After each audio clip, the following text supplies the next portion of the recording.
and welcome to this session on the topics related to Indian polity. Today I'll be dealing with the part 1 of the Constitution. I'll be starting with part 1 of the Constitution. And part 1 deals with the Union and its territories. So let's start with this topic, that is the Union and its territories. This segment or this topic comes under part 1 of the Constitution. Our Constitution is divided into various parts. Part 1 deals with Union and its territories, Part 2 deals with citizenship, Part 3 with fundamental rights, Part 4 with DPSPs, Part 4A with fundamental duties, and so on and so forth. So as and when that concerned topics would be coming to picture, I would be informing you that under which part the concerned topic is falling. So let's start with part 1, that is Union and its territories, and the first article that comes into picture is article number 1. Now this, what I have written over here, this is the constitutional text. This is the language of the Constitution itself. It becomes important to get acquainted with the constitutional text, the language of the Constitution, because you never know that the examiner may be tempted to ask a question on the language of the Constitution itself. So it is with this aim I have added this the constitutional text, the language of the Constitution, in the explanation itself. So let's read it. Let's try to find what does article number 1 says. Article 1, clause 1. Clause 1, it says that India, that is Bharat, shall be the union of states. The states and the territories thereof shall be specified in the first schedule, and the territory of India shall comprise of the territories of the states, the union territory specified in the first schedule, and such other territories that may be acquired. So this is the definition. This is the definition of the idea of union of state, as well as this article mentions about a schedule, that is the first schedule. What is the content of first schedule? First schedule basically contains the names of the various states and UTs. The names like state of Punjab, Rajasthan, Madhya Pradesh, UP, Chhattisgarh, Jharkhand, Delhi, Jammu Kashmir, Ladakh, so on and so forth. These names would be mentioned in the first schedule. So the state and territories thereof are specified in the first schedule, and then this term comes into picture, that is territory of India.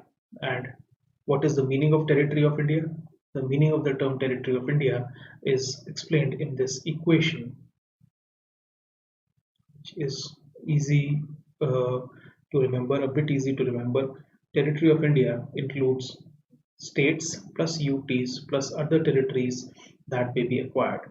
So all the states, the area of all the states, right from Punjab in the north to Tamil Nadu in the south, Gujarat in the west to Nagaland in the east, all the states, they would be that area would be added with the area of all the UTs, including the two latest ones, that is Jammu Kashmir and Ladakh, and such other territories that may be acquired. All these become part and parcel of what you call as territory of India.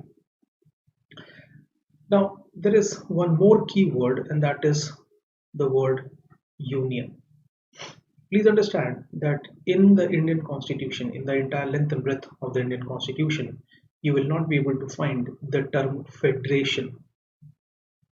Although we are having a federal setup, but at the same time, the word federation is missing. In place of the word federation, the word used is union. Now, why this has been done? What is the reason behind it? To understand this, let's try to go into the history of the Indian freedom struggle of India. British ruled over India for roughly 200 years.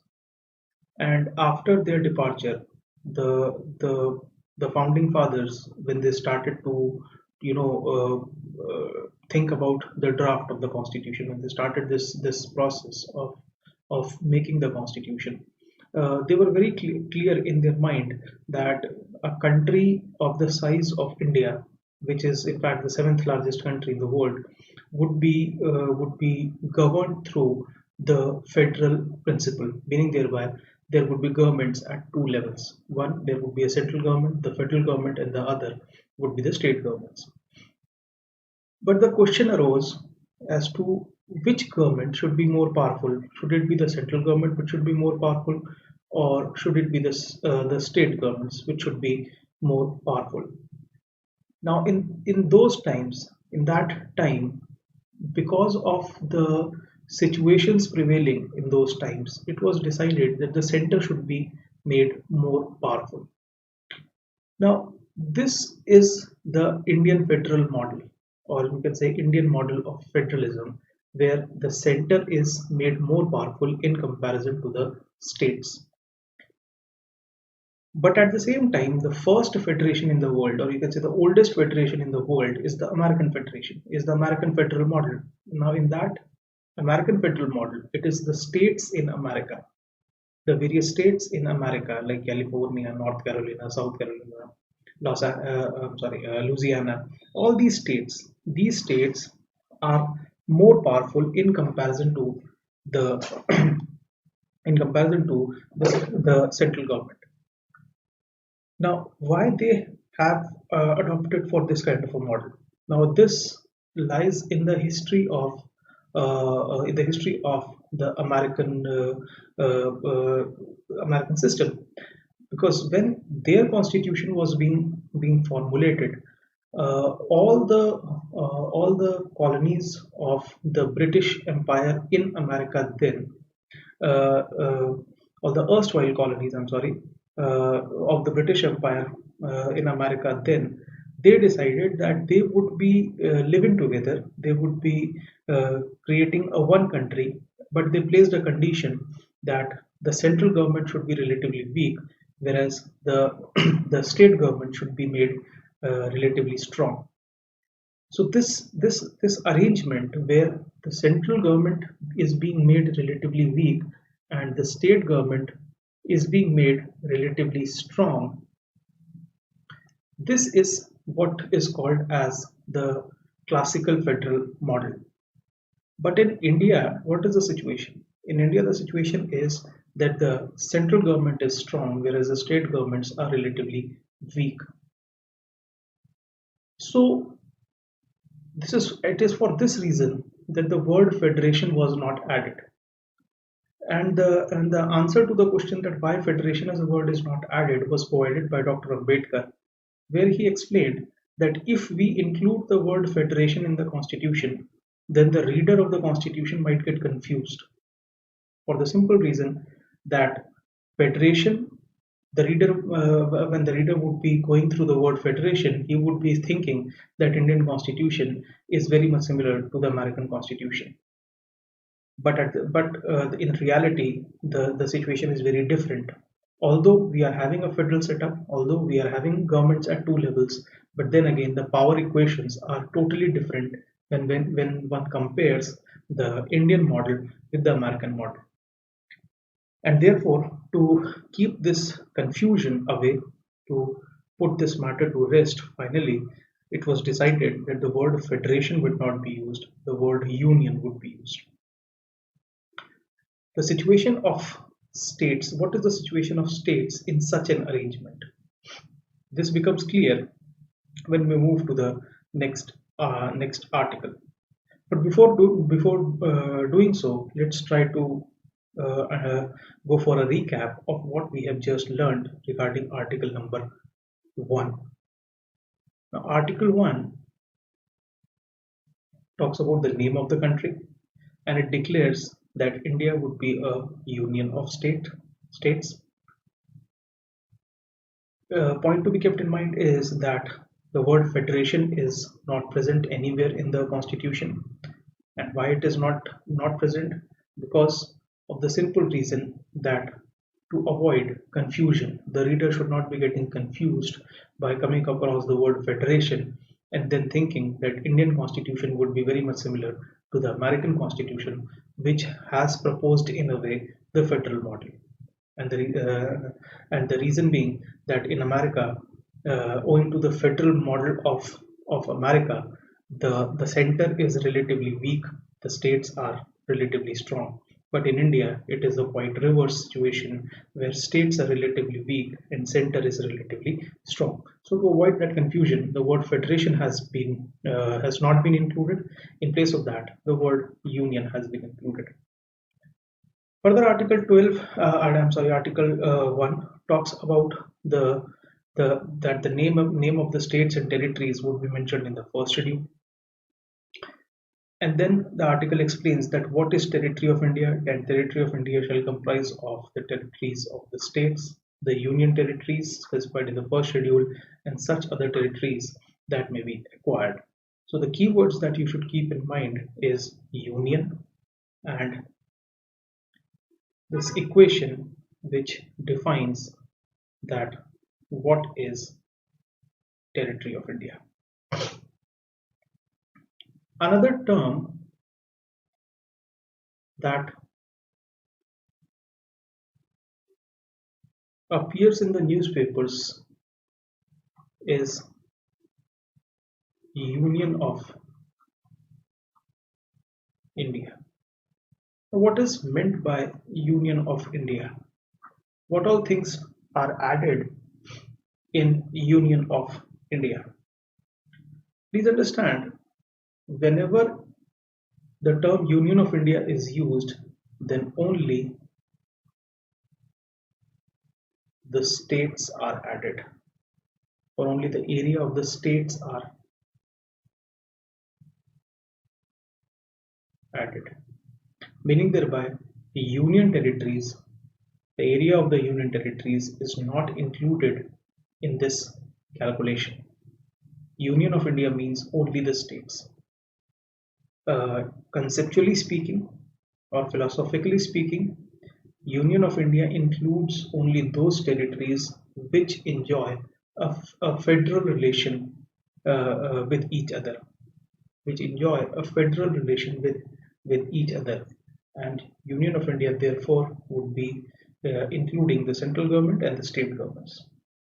But union territories are not included over here because union territories essentially are the UTs essentially are the territories of the union. They are the territories of the union. So if we include UTs, the area of the UTs along with the area of the state, then it will amount to double counting, because territories essentially are the territories of the union. So when we say Union of India, they are automatically getting included within the idea. So this small and basic point should always be kept in mind. But what is territory of India? It will be including the states, it will be including all the UTs and such other territories that will be acquired. And what can be the example of such other territories that may be acquired? We had concluded the land boundary agreement with Bangladesh, India-Bangladesh land boundary agreement, where some of the enclaves in the bordering areas, bordering states with Bangladesh were given to Bangladesh, and some of the enclaves were received by India. So such other territories that may be acquired, that is the idea. Moving on to article number 2. Now, Article 2 says that through a parliamentary law, new states could be established or they can be admitted to the union, and while doing so, the parliament can prescribe terms and conditions as it thinks fit. The wording, the language of the article is that Parliament may by law admit into the union or establish new states on such terms and conditions as it thinks fit. So what all can be the points that can be drawn from this single statement or this language of the article, and what are the therefore what are the keywords? Firstly, it is the parliament. Only the parliament can admit into the union or establish a new state. This is very much clear. There is no confusion in this regard. So it is the parliament. It's not the state legislature. State legislature is not competent in this regard. Secondly, if the parliament want to do something of this nature, where it want to either establish or admit into the union, then such a thing has to be done by passing a law, meaning thereby by passing a resolution, by passing a motion, all these kind of other parliamentary tricks or parliamentary tools will not do the job. A specific law has to be passed, and that too in the parliament. And third, the parliament in that particular law which it has passed regarding the admission into the union or establishment of a of a state, excuse me, uh, the particular law can also prescribe terms and conditions. It can prescribe certain terms and conditions regarding that establishment or admission of a new state. So what is the points that we can draw home? Parliament is competent to create a new state by passing a law in this regard. The parliament cannot admit or establish a new union territory. Now, if you go for a plain reading of Article 2, it only mentions the term states. It does not talk about UTs, meaning thereby through a law passed by the parliament under the terms of Article 2, only a state could be admitted or a state could be established, but a UT cannot be established. So this is pretty important from examination purposes. Please also understand that what would be that nature of law? That nature of law would be a constitutional amendment. That nature of law would be a constitutional amendment, meaning thereby certain changes have to be brought about in the constitution itself. Now, why it is constitutional amendment? Reason is simple. A new state is getting admitted. It means that some area which was outside the present day map of India. I'm just taking a hypothetical example that if some area is outside the present day map of political map of India, and if that area joins the Indian Union, then it is up to the parliament to decide on that issue. And if the parliament decides that yes, that foreign area is to be included or inducted or admitted into the Indian Union, then obviously that foreign area or foreign land would be admitted into the union and would be would be done through the establishment of a new state, meaning that area would be established as a new state. Now, because it is a foreign area or a foreign land that is being admitted, it has to go through the entire process, should be through a constitutional amendment. I repeat that if the if there is a foreign land or a foreign area which is lying outside the present day political map of India, and if it is decided that foreign land is to be inducted, is to be admitted into the union, then it will be done through a constitutional amendment, and certain changes have to be brought about in the constitution, and that new area or that foreign area would be established as a new state. It cannot be designated as a UT. So what does this power provides? What does this Article 2 provides?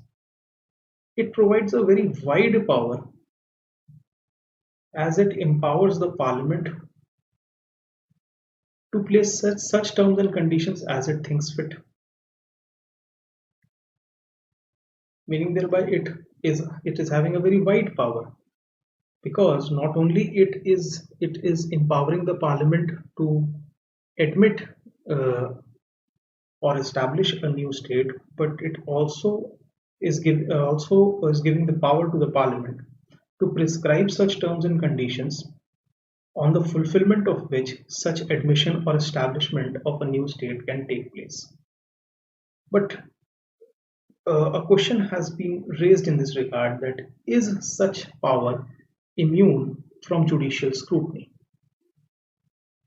A question has been raised that is such power, is such wide powers available to the Parliament, are they immune from judicial scrutiny? Meaning thereby, can the judiciary scrutinize the terms and conditions that have been placed by the parliamentary law?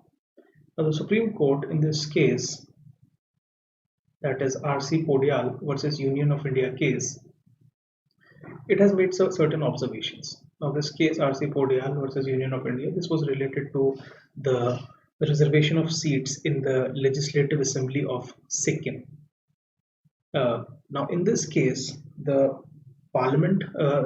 Supreme Court has observed that the power is limited by the fundamentals of Indian constitutionalism, and those terms and conditions which the Parliament may deem fit to impose cannot be inconsistent or irreconcilable with the foundational principles of the Constitution, and cannot violate or subvert the constitutional scheme.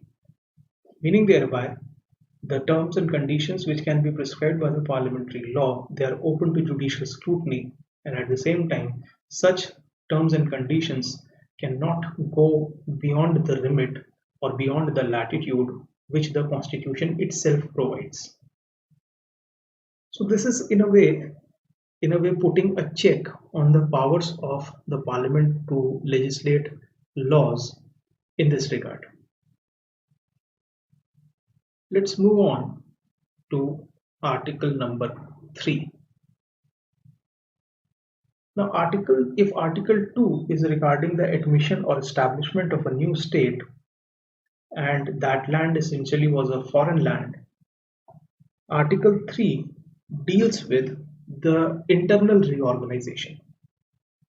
I repeat, if article 2 was dealing with the admission of a foreign land into the Indian Union in the form of a state, in the form of the establishment of a new state, if that was the remit of article 2, then article 3 deals with the internal reorganization, or if I can use the term, the redecoration. Now again, Parliament may by law form a new state by the separation of territory from any state, or by uniting two or more states. Classic example would be the state of Uttarakhand, which was separated from the state of UP, or for that matter Telangana, which was separated from Andhra Pradesh. So a new state was carved out by separating a territory from any state. The other method in this regard would be by uniting two or more states. Two or more states can be clubbed together or merged together to form a new state.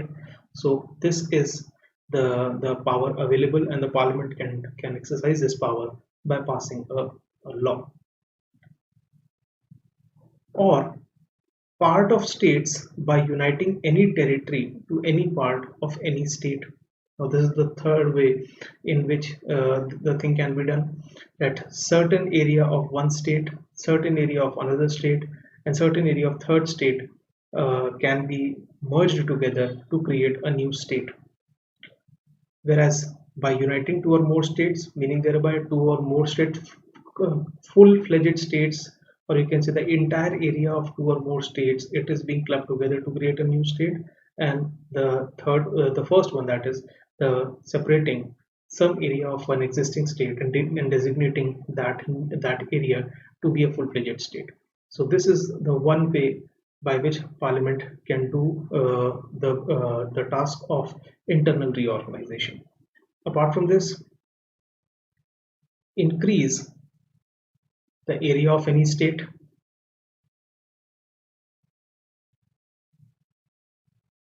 increase the area of any state. Likewise, decrease the area of any state, alter the boundaries of any state, alter the name of any state. The parliament by law, the parliament through a law can increase the area of any state, can diminish or decrease the area of any state, can alter the boundaries, change the boundaries of any state, and change the name of any state. All this thing can be done by the parliament by passing a law. But there is a particular procedure in this regard. And this paragraph of the constitutional text, the language of the constitution, talks about that procedure. It says, provided that no bill for the purpose shall be introduced in either house of parliament except on the recommendations of the president, and unless where the proposal contained in the bill affects the area boundary or name of any of the states, the bill has been referred by the president to the legislature of that state for expressing its views thereon within such period as may be specified in the reference, or with such further period as the president may allow, and the period so specified or allowed has expired. It's a long paragraph, so much so it is a single lengthy line which is looking like a paragraph, but then again this is the way in which the constitutional text has been written. So this is entire article 3, and let's now understand what is the meaning of article 3. What are the keywords? Essentially, article 3 talks about the procedure to form a new state, the procedure to change the boundary, the procedure to change the name, the procedure to change the area, so on and so forth. It is more of a procedure, and what it is that a law has to be passed. For that particular law, which a bill has to be introduced, meaning thereby a legislative proposal has to be introduced. Now the legislative proposal to form a new state can be introduced in either house of the parliament, and this should be done on the recommendations of the president, meaning thereby directly such a legislative proposal cannot enter into either house of the parliament.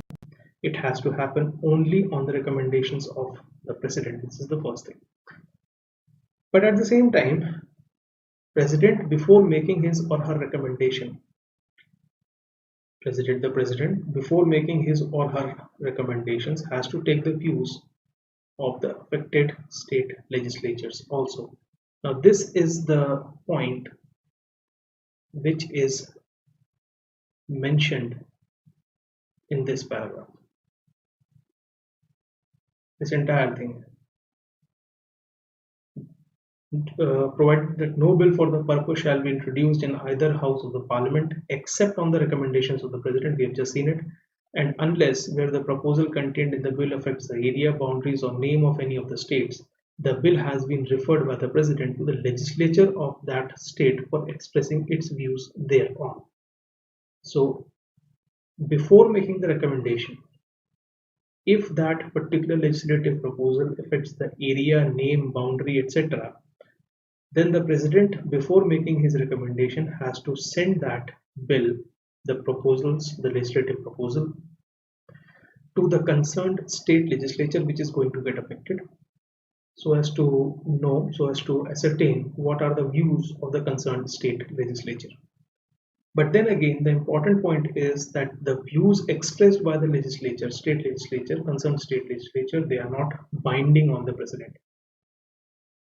It means that if the parliament is certain that it wants to create a new state, if the parliament is clear in its mind that it wants to create a new state, then whatever may be the views which have been expressed by the state legislature of the concerned state which is about to get affected, they do not matter.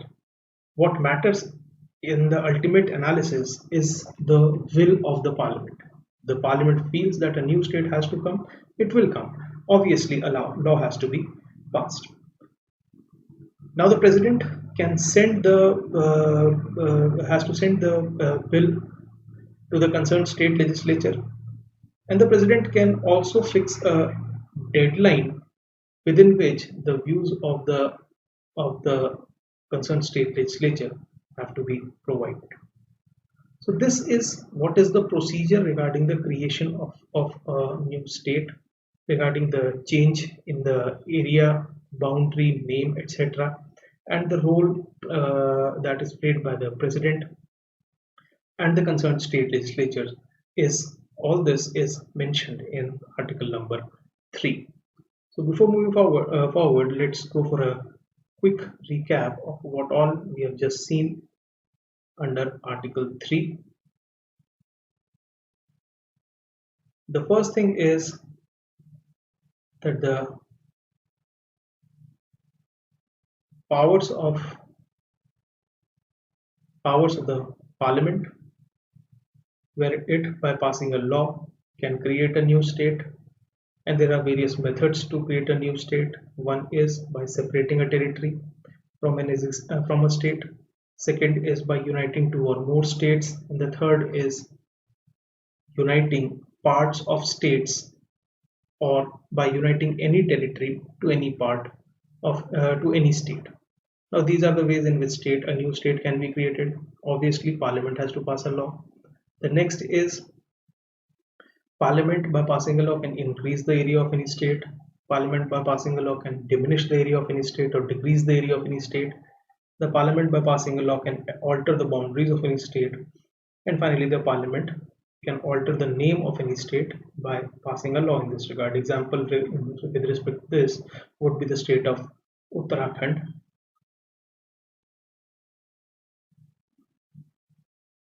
Uttarakhand, which is the new name. When the state was created, the state was known as Uttaranchal. Now, this proviso, this paragraph, provides that what would be the detailing of the procedure. Regarding any of this, a bill has to be introduced. It can be introduced in either house of the parliament. There is no selectivity or reservation that it has to come to Lok Sabha only or it has to go to Rajya Sabha only. That is not the case. It can be introduced in either house of the parliament, but on the recommendations of the president. And if the bill wants to change the area, boundary, or name of any of the state, then that bill has to be sent to the concerned state legislature by the president, so that the president may come to know what are the views of the concerned state legislature. Now, whatever may be the view of the state legislature, that is immaterial. That law is not those views are not binding. If the parliament has made up its mind that a new law, that a new state has to be created, then by passing a law, they can create a state in this regard. And also the president can fix a deadline within which the views are to be provided. So this was Article 3 for all of you. Coming to the last article under part 1, that is Article 4. Now this again is the language of the constitutional text with respect to Article 4. And it says that any law referred to in Article 2 or Article 3 shall contain such provisions for the amendment of the first schedule and fourth schedule as may be necessary to give effect to the provisions of the law, and may also contain such supplemental, incidental, and consequential provisions, including provisions to representation in Parliament and in the legislature or legislature of the states or states affected by such law as the Parliament may deem necessary. Second, no such law as aforesaid shall be deemed to be an amendment of this constitution for the purpose of Article 368. Now, Article 4 says that if any law comes into picture by Parliament, if any law is passed by the Parliament under the terms of Article 2 or Article 3, meaning thereby regarding the admission of a new state or the creation of a new state, then that particular law should also contain provisions which should be amending the first schedule and the fourth schedule.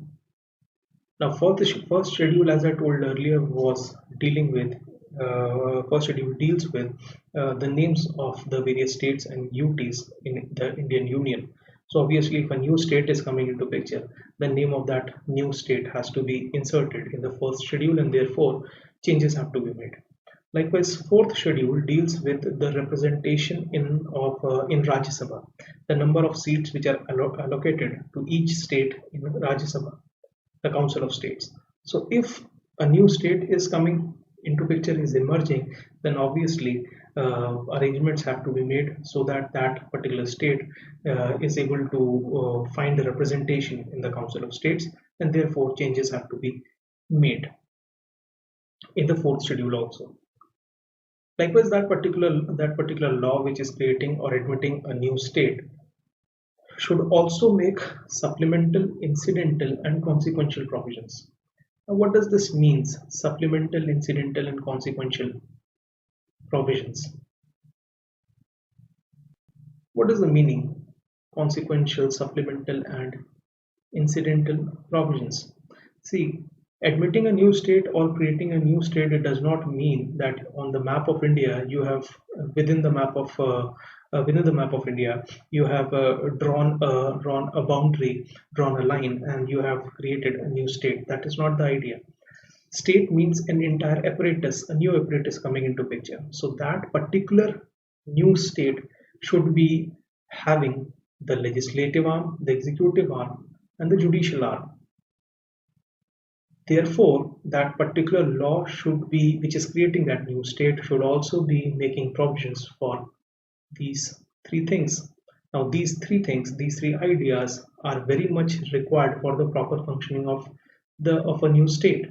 So these are the provisions which should be taken care of by that parliamentary law. Apart from this, that what would be the sources of revenue, what would be the distribution of revenue, so on and so forth. All these ideas also should be taken care of in the new state, and this is what is being called as incidental, consequential, and supplemental provisions. The clause number 2 of Article 4 says that any law enacted by the Parliament under Articles 2, 3, and 4 will not be considered as an amendment to the Constitution. It will not be considered as an amendment to the Constitution, but at the same time it would be making certain changes in the Constitution. Amending, the word amending over here signify changes. Although certain changes would be coming into picture, but it would not be considered as an amendment to the Constitution. Now, these are the four articles that are part and parcel of part 1. Moving forward with the discussion, here the entire thing, in the first 4 articles we have discussed the idea that how a new state can be established, or how a new territory can be incorporated into the Indian Union in the form of a state. But can some territory of India, can a territory of India, area of India, can it be ceded or can it be given away? So this is an important question, and let's try to find the answer to this. Could Indian territory be ceded? Ceded means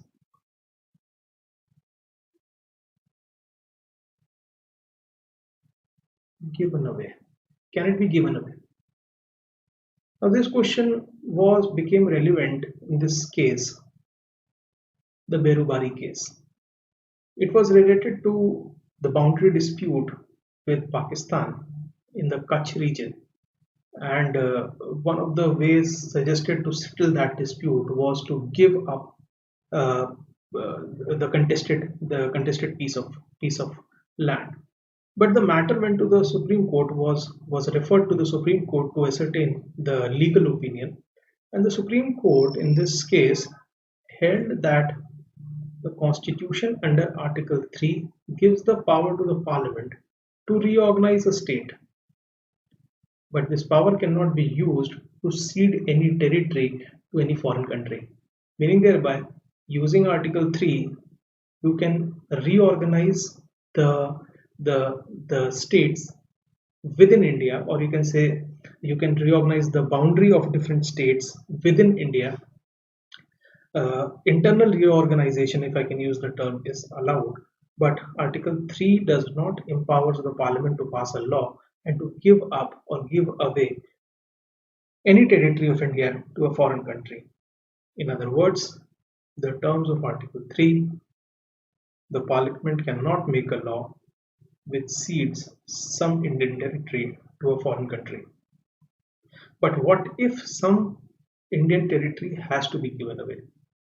If that is the case, then the only way forward is to have a constitutional amendment. If it is required that certain territory has to be given away, then that can only be done through the amendment under Article 368, which becomes necessary. And the example is again that land boundary agreement between India and Bangladesh, where certain enclaves were given back to Bangladesh and certain enclaves were received from Bangladesh. And how this became possible? It became through the Constitution 100th Amendment Act 2015. So this was all about the articles in part 1 dealing with union and its territories. Now let's go a bit into the history of state reorganization. What had been the status regarding the various states when India became independent in 1947? See, when India became independent in 1947, all the territories of India, all that area of India was divided into uh, a number of parts, or you can say they were segregated or classified into distinct categories. Certain areas were called as Part A states. Now, Part A states were the erstwhile British Indian provinces. They were essentially the British Indian provinces. So, Assam, Bihar, East Punjab, Madhya Pradesh, Madras, Odisha, Uttar Pradesh, and West Bengal. So, these were the Part A states. Then there was something called as Part B states. Part B states essentially were the large and big princely states: Hyderabad, Jammu Kashmir, Madhya Bharat, Mysore, Patiala, and East Punjab State Union, PEPSU. So these, so on and so forth. So these were Part B states. There were some Part C territories, and they were princely states, but obviously of a smaller size, you can say. And then there was Part D, which was the Union Territory of Andaman and Nicobar Islands. So this was the status of the various territories within the Indian setup at the time of independence in 1947. So after 1947, there was a big demand to go for a reorganization of the states. Now, the policymakers, the founding fathers then were in a dilemma, in the sense that uh, they were trying to zero upon, or they were trying to find a, a universally acceptable, or you can say acceptable by a large population, majority of the population, as to the basis on which reorganization of states can take place. So reorganization of the states, but on what basis? Now, in this regard, one of the proposal was to reorganize the states on linguistic lines, or you can say on the basis of language. And the logic behind this was that language as a principle of reorganization would be less controversial in comparison to caste or religion identities. So the policymakers wanted to go for a less controversial principle, and therefore they said that at least in their proposal they said that language should be the basis. And during the freedom struggle, congresses also liked this idea. The Congress has also committed to this language principle, where in 1927 they had declared that it was committed to the redistribution of provinces on linguistic basis. And Congress was the ruling party in 1947 onwards. But it so happened that when India became independent, and when this issue of state reorganization came into picture, and when the proposal was suggested that states should be reorganized on the basis of language, the Indian government at that point of time developed cold feet, and it thought that the government at that time thought that creating states solely on linguistic basis might be unsuitable and might even pose a risk to national unity. But then again, to see that whether language can be a feasible option or not, a commission was constituted in 1948, June 1948, under the chairmanship of S.K. Dhar, and this was called as the Linguistic Provinces Commission. It was a three-member commission. S.K. Dhar was the chairperson. The other two members were Jagat Narayan Lal and Panna Lal. Jagat Narayan Lal was a member of Constituent Assembly, and Panna Lal was a retired civil servant. Now, the commission also observed that states which will be created, if states are created solely or mainly on linguistic considerations, it is not in the larger interest of the Indian nation. So the Linguistic Provinces Commission, popularly known as the S.K. Dhar Commission, also was not in favor of language as the only criteria on the basis of which states can be created. What they suggested was geographical contiguity, financial self-sufficiency, and ease of administration. They said that in a way, because with respect to Madras, Bombay, and Central provinces, they recommended reorganization of these provinces on the grounds of geographical contiguity, financial self-sufficiency, and ease of administration. So what we see that indirectly they have favored these three criterias: geographical contiguity. It is contiguity, not continuity. Continuity is a word that is expressed in time, whereas contiguity is a word which is expressed in space. So geographical contiguity, or geographical something which are lying uh, adjacent to one another geographically, that is geographical contiguity, financial self-sufficiency, and ease of administration. On these three grounds, indirectly, the Dhar Commission found favor. Now, the recommendations, when they were made public, the government, which was led by Congress at that point of time, in its Jaipur session of December 1948, it set up the Congress Party set up a committee, popularly known as the JVP committee. JVP comes from the initials of the first name of the members of that committee, that is Jawaharlal Nehru, Vallabhbhai Patel, and Pattabhi Sitaramaiah. It was a committee of these three statesmen, and what was the remit of the committee? The remit of the committee was to study the recommendations of the Dhar Commission. Ironically, JVP committee also did not find favor for the reorganization of state on linguistic lines. It also did not like the idea that linguistic basis should be the sole criteria for state formation. But if one goes into the detailed reading of the recommendations of the JVP committee, one can find that in the committee itself there was an element of ambivalence. It was showing an ambivalent attitude, or you can say a balancing attitude. That on one hand it was saying that language should not be the criteria, but on the other hand it said that public sentiment is overwhelming. It is a statement from the committee itself. The public statement is overwhelming, and we as Democrats have to submit to it, but subject to certain limitations in regard to the good of India as a whole.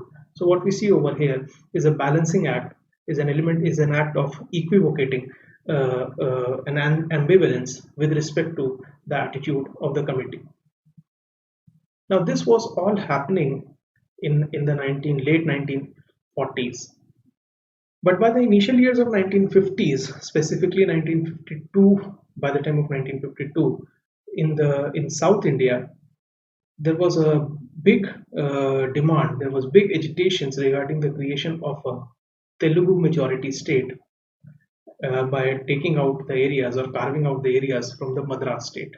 It has become very powerful, and one of the strongest and the tallest leaders of of agitation was Pottai Sitaramallu, who sat on a hunger strike, fast unto death, and he died also. He tragically died on 16th December 1952.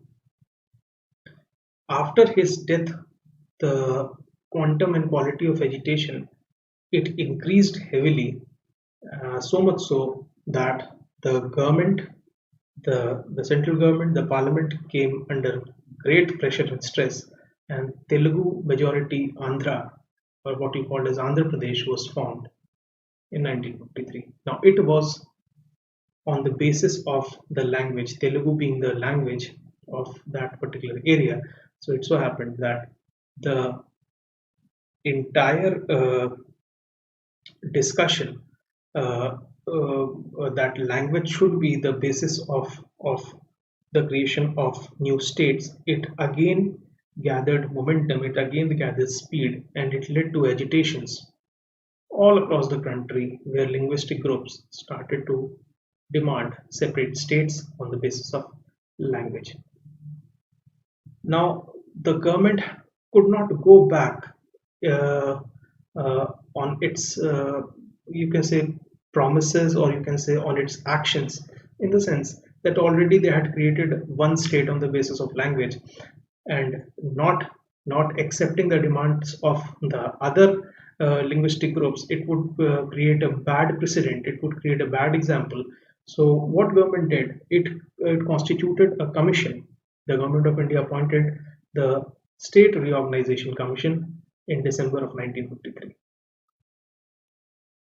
It comprised of 3 members. It was a multi-member commission. Fazl Ali was the chairman, Hridaynath Kunjru, the other member, and K.M.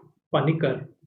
Now these three gentlemen were the members of this SRC, State Reorganization Commission, and they went for widespread study on this issue. They met with many representations of the various linguistic groups, various groups who are interested in this process of state reorganization, and finally it submitted its report in 1955.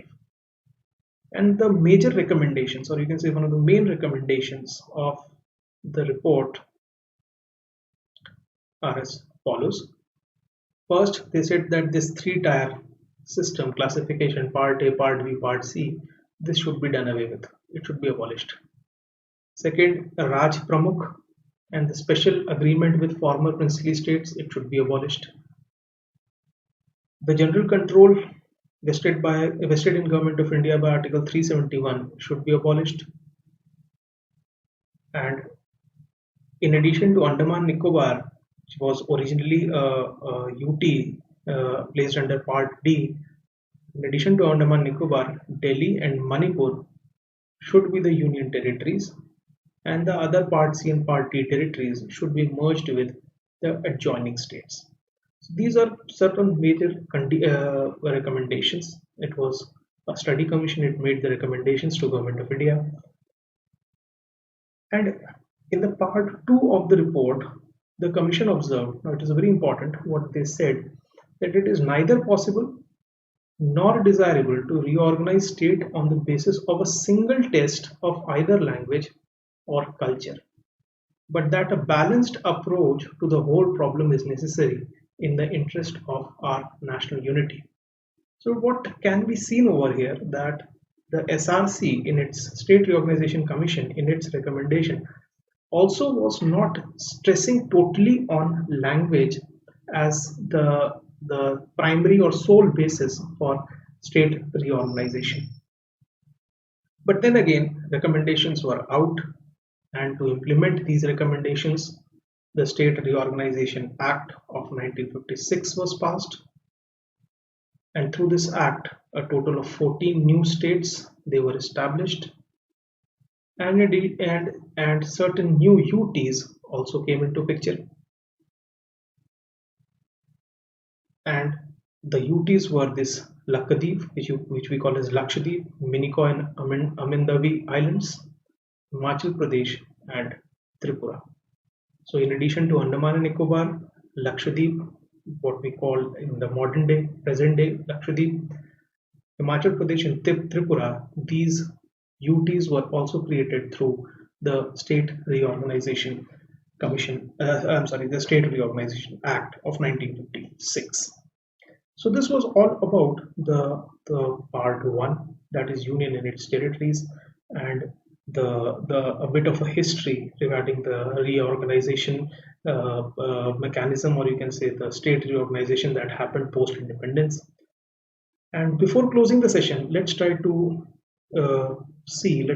in a quick fashion see that what all can be the types of questions that can be asked.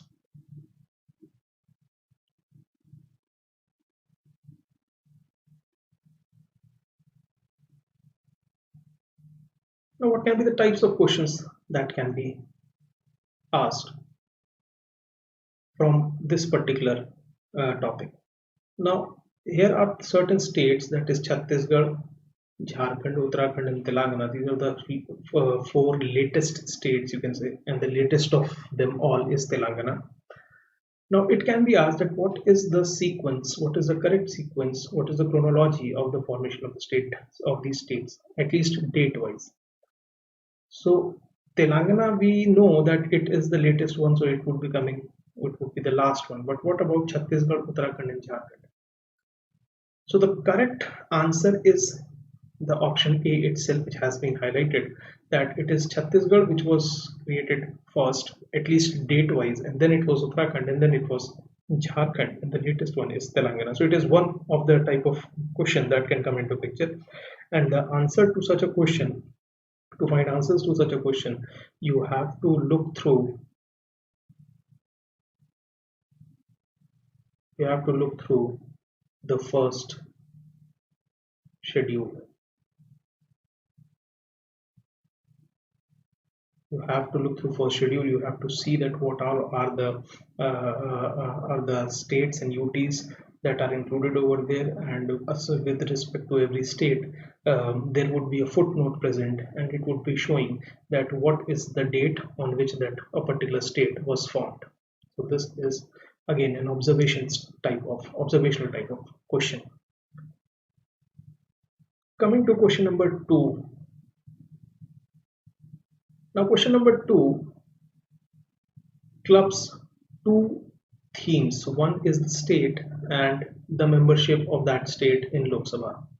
So it wants to ask that out of these 4 options, which one sends only one member or one representative to Lok Sabha?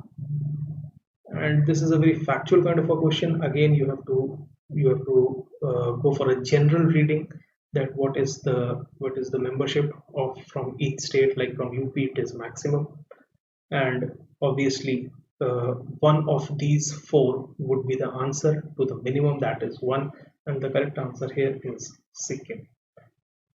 So this is again a type of question where two different themes, states, and the number of representatives to Lok Sabha that they send. That in this way also questions can be framed. And for solving this kind of questions, you have to go for a very general reading. You have to open up your mind and you have to try to think like an examiner by linking 2 to 3 themes together and create a new question. Let's try to see the next question, that is question number 3. Which of the following UTs send their representatives in Lok Sabha? And the option is Chandigarh, Delhi, Puducherry, Andaman and Nicobar Islands. Which of the following UTs send their representatives in Lok Sabha? Now, if this would have been Rajya Sabha, if it would have been written over here in place of Lok Sabha, it would have been Rajya Sabha. Then if the answer would have been Delhi and Puducherry. But because it is Lok Sabha, it is important to note that all the UTs sent their representatives to Lok Sabha. And as a fault from my side, this option I placed as none. It should have been all the above. So the correct answer would be option number D. So this is a type of question where you have to focus upon the phrasing of the question, and then you have to see whether it is, like in this question, you have to focus on the fact that whether it is Lok Sabha or Rajya Sabha, because in solving this kind of a question you might be in a bit of a hurry and you go for Delhi or Puducherry, not paying attention to the fact that in the statement it is Lok Sabha, not Rajya Sabha. Had this been Rajya Sabha, then the answer would have been Delhi and Puducherry, and then the answer would have been option number B. But the correct option here in this case is option number D, that is all the above. Let's move forward to question number 4.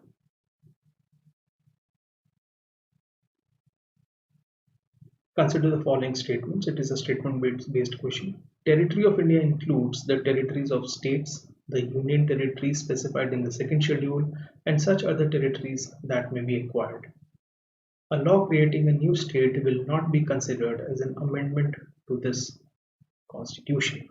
The incorrect statement, mind you, it is incorrect, not correct statement. The incorrect statement, you have to identify the incorrect statement. So let's see.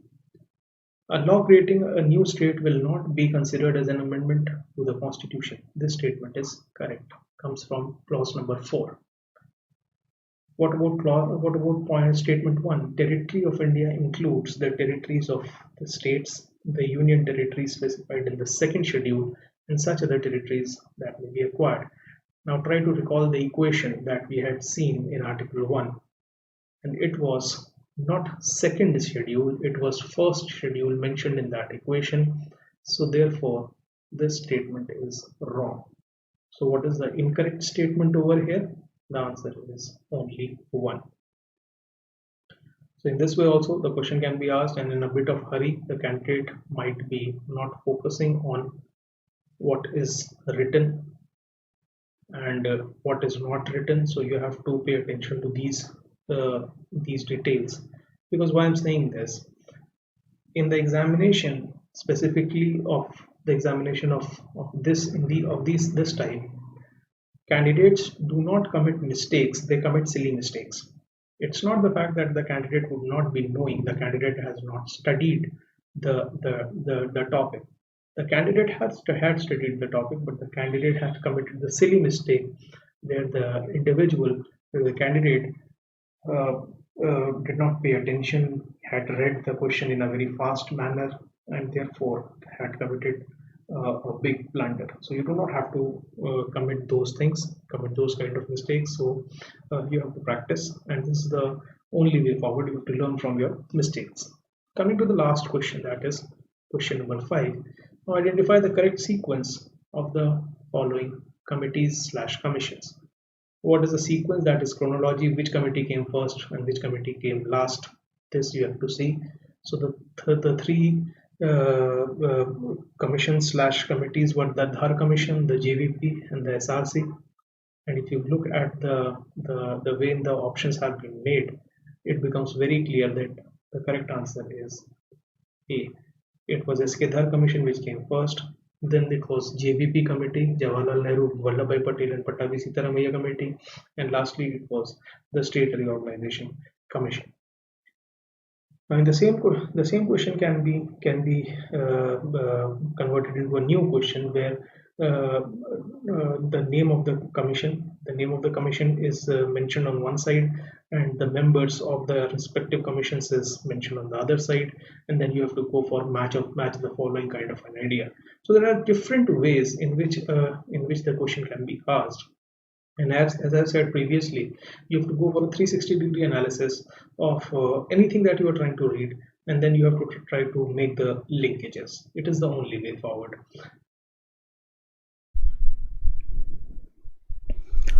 Now, before concluding the session, I would like to talk about another topic which is more relevant for the mains examination, and that is big states or small states. The controversy that whether there should be big states or whether there should be small states. Now, to analyze this, we have to look into the political map of India, and we can observe that there are certain states which are very much big in their size, like for example UP, Uttar Pradesh, or for that matter Rajasthan. And then there are certain states which are much smaller in size, for example Goa. Now the question is that which is better, a state which is big in size or a state which is having a small size? The point that should be noted is that there is no set answer in this regard.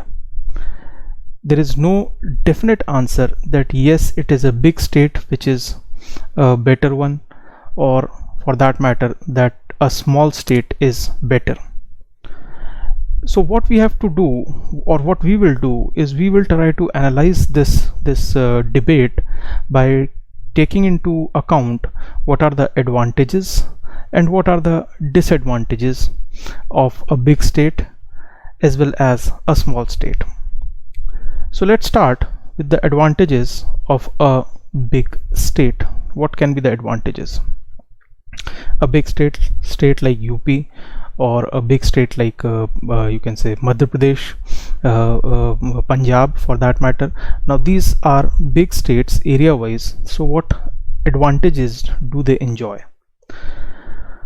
First and foremost, it is one of the advantage is regarding the availability of resources, availability of natural resource as well as human resource. So a big state obviously would be having this advantageous position because of its size. The more number of avenues would be available from where one can tap the natural resources, and obviously in that big a state, the population that would be living, which would be providing a pool for the human resource.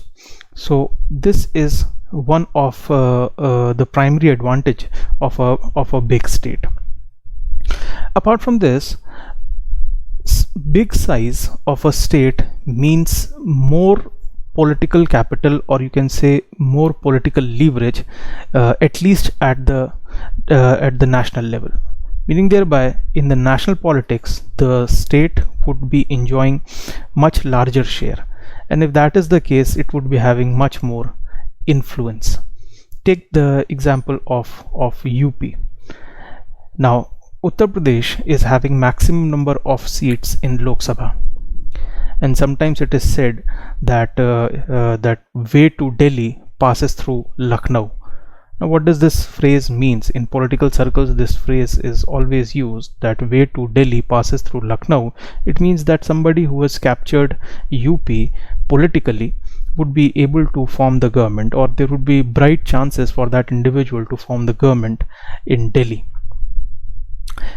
It means that obviously UP would be having much more political influence, and obviously the people of that state would be in a position to enjoy that influence in various aspects, in aspects related to development, in aspects related to revenue distribution, and so on and so forth. So obviously this is obviously an advantage that big state will enjoy. So one of the advantage, as we have seen, is the natural resources, with respect to natural resources and human resource, and the second is the political influence which a big state enjoys, and the way in which that political influence translates into the various other aspects related to the development of that state. Furthermore, a big state would be acting as a check, or you can say it would be acting as a bulwark against the forces of disintegration, meaning thereby less number of big states, the chances are very bright, then in that scenario the situation that is called as balkanization or disintegration of the country, it would be less probable. In comparison to that, a more number of smaller states, in that situation, chances of disintegration are probably very high. So this is the third advantage, that is, chances of national disintegration is less with big states. And lastly, purely in terms of economics, a big state would be representing something which is called as economics of scale. Now, what is economics of scale? Economics of scale is a concept which says that whenever production of any entity, anything is done on a large scale, then the per unit cost of production decreases. Then the per unit cost of production will decrease. Now the same thing would be in the happening in a big state. Obviously, if the size of the state is large, natural resources that are present in the state, they are huge, you can say. The human resource availability is in good proportions. Then obviously the development, the cost of bringing development to a big state, the economic cost to bring development to a big state, obviously would be showing the tendencies of economics of scale. So these are the certain advantages of a big state. But to say that there are only advantages with a big state, that would be an understatement, because there are disadvantages also. Let's try to see what are certain disadvantages of a big state. First is the fact that in a big state there would always be a disconnect between the government and the governed, meaning thereby the people living in a big state would always be having this feeling of apathy which they experience from the side of the political and administrative class, meaning thereby the politicians and the administrators would always be having a psychological disconnect with the general public. So this is a disadvantage. And the other point is very much commonsensical in nature, that administering a big state requires administrators of high efficiency. Obviously, when the size of the state is big, you require administrators who are big in terms of their efficiency and capacities and capabilities to administer such a big state. But the problem is that finding such administrators becomes problematic. So this is a very much a practical disadvantage of having a big state.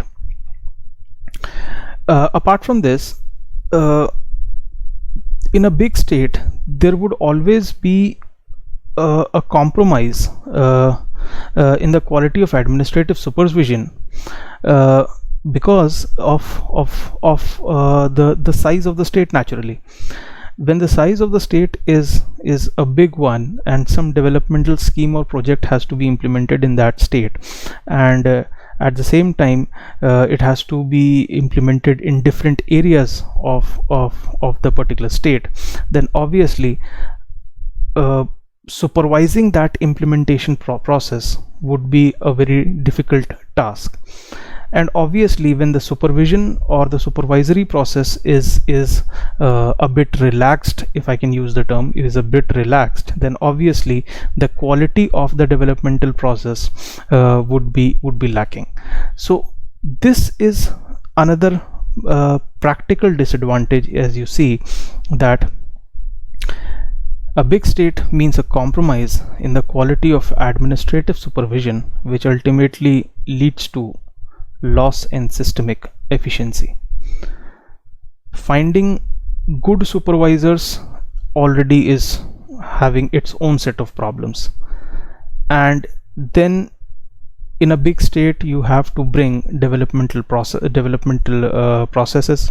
You have to go for bringing of development, and for that you have to implement policies and programs in an effective manner. And on the top of it, there is a paucity of, or there is a scarcity of quality supervisors. Then obviously who will bear the cost? It will be the loss in systemic efficiency that will come into picture. And lastly, in a big state there would be the emergence of a large number of vested interests. There would be emergence of large number of groups which would be having their own vested interests, and they would always be in a conflict, or you can say there will always be a fight to get more and more political leverage at the local level, which ultimately would be creating a trouble for an already strained administration, and ultimately the very basic purpose of having a big state is getting defeated. So these are some of the disadvantages of a big state, and obviously we have seen the advantages also. Now let's come to a small state like Goa, small state like Uttarakhand, or for that matter small states Sikkim, or for that matter certain states in the northeastern region. Now these are small states. So what are the advantages of such small states?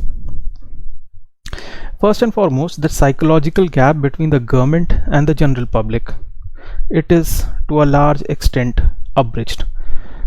What people feel in a big state, that they are very much psychologically distanced from their political and administrative class. In a small state, this psychological gap is to a large extent abridged. People feel that local problems are being attended to at a local level, and local level decision making is coming into picture. Apart from this psychological advantage, the economic advantage here in a small state is that the administration can go for better targeting of resources. Obviously the target identification, that who should be the recipients of the government schemes, projects and programs, and who should not be. So this component, that is targeting of resources, becomes effective. Targeting of population becomes effective. And also on the top of it, because the state is small in size, effective supervision becomes a reality. where in a big state what happens that one supervisor is supposed to handle a very big area. In comparison to that, the workload on the supervisor in a small state is a bit less, and therefore the individual would be able to do a better job of supervising the resource performance. So on economic front, a small state is more effective, it appears, at least from this point. Another advantage of a small state is that the various sections in the society can be better represented.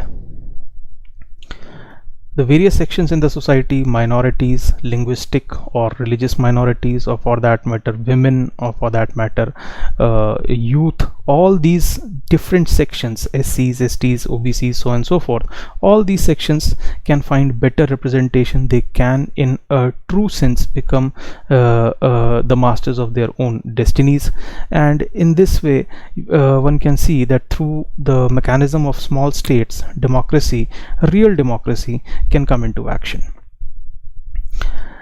And furthermore, the psychological aspect, another psychological aspect with a small state is that it will strengthen a sense of identity. It will always strengthen a sense of identity, yet that yes, that I belong to a particular state, and this state is having these characteristics, these languages, and these are the features of this of a particular state, and therefore I will feel always that there would be that I am having a strong sense of identity because I come from a particular state which is small in size, and the system and the government is trying to strengthen that identity. So this would be the feeling of an individual who is coming from a small state, in the sense that notion of identity crisis can be done away with. But then again, there is the flip side of the argument. There is the other side of the coin, and that is the disadvantages. So let's see that what are the disadvantages of a small state.